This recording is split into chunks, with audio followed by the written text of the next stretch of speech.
విజయ shopping mall ఆషాఢం kilo sale ఆరంభం.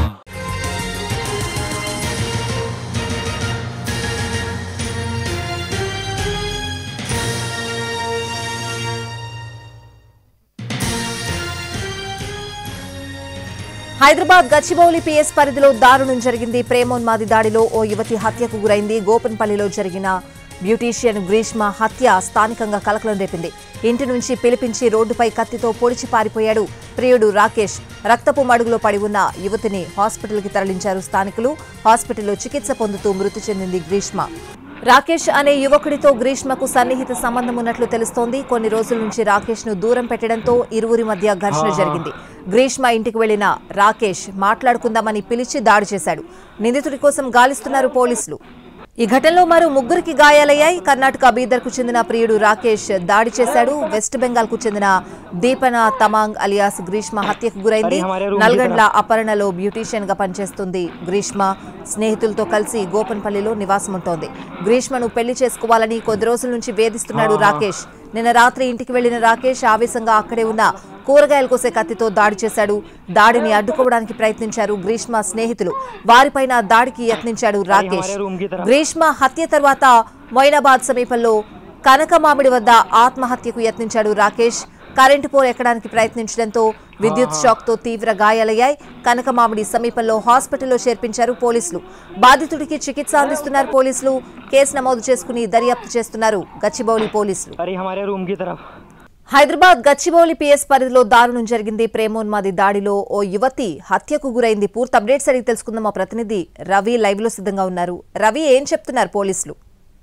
స్వాతి, గోపన్పల్లి తండా సమీపంలో ఉన్నటువంటి పింక్ అండ్ బ్లూస్ సెలూన్ లో ఈ దీప్నా తమాంగ్ పనిచేస్తుంది. గత 5 నెలలుగా పనిచేస్తున్నట్లుగా తెలుస్తుంది. అయితే ప్రేమోన్మాది రాకేష్ ఈ దీపన పైన దాడి చేశాడు. ప్రస్తుతం మనం చూస్తున్నటువంటి ఈ ఇంట్లో సెకండ్ ఫ్లోర్ లోనే ఆ దీపన తన ఫ్రెండ్స్ తో పాటు ఉంటుంది.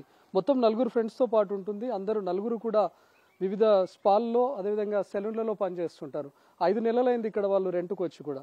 సో నిన్న కూడా అదే విధంగా వాళ్ళ 4 ఇంట్లో ఉన్నటువంటి సమయంలో దీపన ప్రియుడిగా చెప్పబడుతున్నటువంటి రాకేష్ ఈ ఇంటికి వచ్చాడు.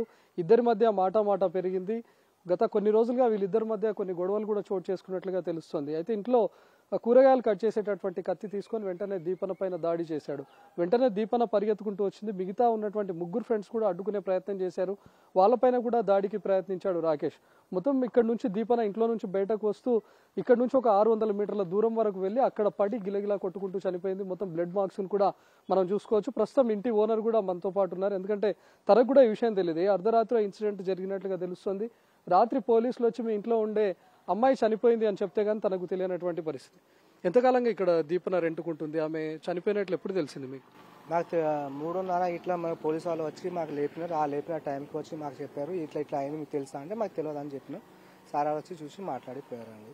ఇట్లా అమ్మాయి ఇట్లా చనిపోయారు, హాస్పిటల్లో ఉన్నారని చెప్పారు. అందుకోసం వచ్చి మీ దగ్గర ఎప్పటి నుంచి ఉంటారు ఏందని చెప్పి మాకు అడిగారు. వాళ్ళు ఎప్పటి నుంచి ఉంటారు? వాళ్ళు ఏప్రిల్ 15 నుంచి ఉంటున్నారండి. 5 నెలలు అవుతుంది. 5 నెలలు, ఇది 5వ నెల నడుస్తుంది. ఎంతమంది ఉంటారు మొత్తం? 4 అమ్మాయిలు ఉంటారు. వాళ్ళు ఏం పని చేస్తుంటారు మనకు? వాళ్ళు సెలవు దాంట్లో పని చేస్తూ ఉంటారు వాళ్ళు.